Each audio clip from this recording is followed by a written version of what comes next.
ओम नमः शिवाय। ओम नमः शिवाय। दोस्तों, आज की वीडियो में हम आपको बताने वाले हैं कि बिल्व पत्र और दूर्वा को भगवान भोलेनाथ के पूजन के लिए किस तरीके से तैयार किया जाता है, साथ ही इसे चढ़ाने का सही तरीका क्या है। तो वीडियो को पूरा देखें और अगर वीडियो अच्छी लगे तो वीडियो को लाइक करें, कमेंट बॉक्स में ओम नमः शिवाय अवश्य लिखें। सबसे पहले बात करते हैं बिल्व पत्र की। जब भी आप बिल्व पत्र तोड़ें तो आप इसका तिथि और समय का खास ख्याल रखें। इसके लिए हमने पहले से एक वीडियो बनाया हुआ है, इस पर डिस्क्रिप्शन बॉक्स में इसका लिंक है, आप वहां जाके देख सकते हैं। तो यहाँ पे मैंने बिल्व पत्र सुबह के समय में ही तोड़ा हुआ है। जब भी बिल्व पत्र तोड़े तो सुबह के समय तोड़े। और यहाँ पे जो जितने भी अच्छे बिल्व पत्र थे, जो कि टूटे हुए नहीं थे, वो सारे बिल्व पत्र मैंने निकाल के यहाँ पे पहले पानी में डाला है। बिल्व पत्र कहीं से भी टूटे नहीं होने चाहिए, इस चीज़ का ध्यान रखें। आप भले एक बिल्व पत्र ही चढ़ाएं, लेकिन वो टूटे हुए या कटे फटे नहीं होने चाहिए, वो बिल्कुल सुंदर साफ सा होना चाहिए। तो आप यहाँ पे देख सकते हैं, यहाँ पे ये जो टूटे हुए से थे और जो इसमें थोड़े से छेद थे, इसके अलावा एक दाग जैसा बना रहता है, वाइट कलर का दाग दिखेगा आपको बहुत सारे पत्तों पे। तो इस तरीके का बिल्वपत्र नहीं लेना है। इसके बाद इसे धोने के बाद आप यहाँ पे देख सकते हैं, इसके नीचे की जो गांठ होती है, इस गांठ को हमें तोड़ कर रख लेना है। जितने बिल्वपत्र हैं इस सब के गांठ को हम तोड़ कर रख लेंगे। बिल्वपत्र जब भी भगवान भोलेनाथ को चढ़ाया जाता है तो इसी तरीके से पहले बिल्वपत्र को तैयार करके रखा जाता है। कहते हैं ये बेलपत्र के जो पत्ते हैं, ये भगवान भोलेनाथ से मिलने के लिए, उनके चरणों में अर्पित होने के लिए इंतज़ार करते हैं, प्रतीक्षा करते हैं, इसलिए इसे पहले से तैयार करके रखा जाता है। इससे भगवान भोलेनाथ विशेष रूप से प्रसन्न होते हैं। तो इस तरीके से ये गांठ आपने सारी तोड़ लेनी है और इसके बाद इसे धोकर तो हमने रखा ही है पहले से। तो इस गांठ को जब ये सारी गांठ टूट जाए तो आप इस तरीके से, जो आप देख रहे हैं मैंने कपड़े रखे हुए हैं नीचे में, इसके नीचे मैंने लाल रंग का कपड़ा रखा है।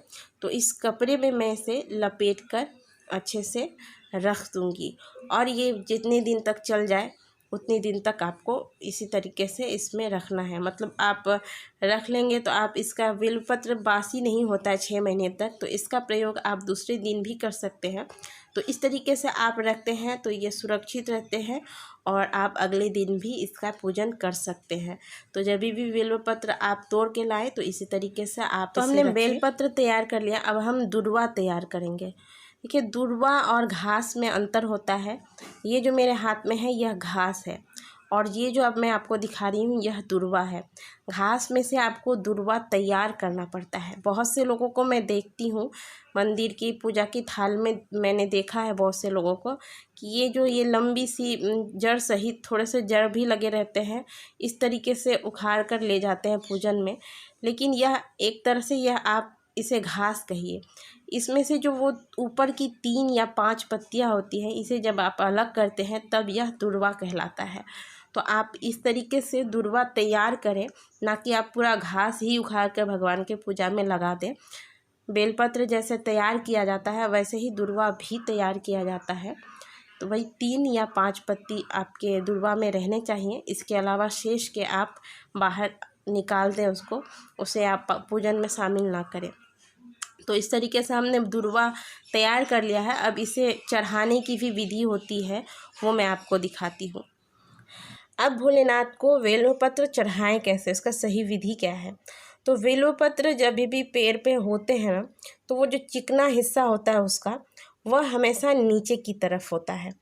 तो इसीलिए भगवान भोलेनाथ को जब भी वो पत्ते चढ़ाए जाते हैं बेल के, तो उसका चिकना हिस्सा वो भी नीचे की तरफ ही रहता है। जब हम चढ़ाते हैं तो भगवान भोलेनाथ के शिवलिंग पर जब रखते हैं तो चिकना हिस्सा नीचे की तरफ रहना चाहिए, इस बात का आप ध्यान रखें।